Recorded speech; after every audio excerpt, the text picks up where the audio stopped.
যারা সেনাবাহিনীর মতো প্রতিষ্ঠানকে কলঙ্কিত করেছে তাদেরকে বিচারের মুখোমুখি করা হবে বলে মন্তব্য করেছেন গণ অধিকার পরিষদের সভাপতি নুরুল হক নূর। এই ঈদে জামা জুতো অ্যাকসেসরিজের ডিসকাউন্ট। রোববার বিকেলে চাঁদপুর জেলা গণ অধিকার পরিষদের উদ্যোগে আলোচনা সভা ও ইফতার মাহফিলে প্রধান অতিথির বক্তব্যে এই কথা বলেন নুরু। বলেন, যারাই সরকার গঠন করুক না কেন, রাষ্ট্র চালাতে এই প্রতিষ্ঠানগুলোকে দরকার হবে। সেনাবাহিনী কিংবা পুলিশ কোনো বাহিনীকেই বিতর্কিত করা যাবে না, এগুলো রাষ্ট্রীয় প্রতিষ্ঠান। জেলা গণ অধিকার পরিষদের আহ্বায়ক কাজী রাসেলের সভাপতিত্বে অনুষ্ঠানে আরও উপস্থিত ছিলেন দলটির সাধারণ সম্পাদক রাশেদ খান।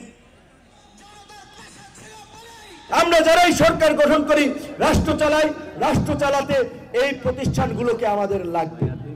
যারা এই প্রতিষ্ঠানকে কলঙ্কিত করেছে তাদেরকে বিচারের মুখোমুখি করা হবে, তাদের বিচার নিশ্চিতের জন্য আমরা আওয়াজ তুলব, কিন্তু প্রতিষ্ঠানগুলোর সম্মান রক্ষা করাও কিন্তু আমাদের দায়িত্ব।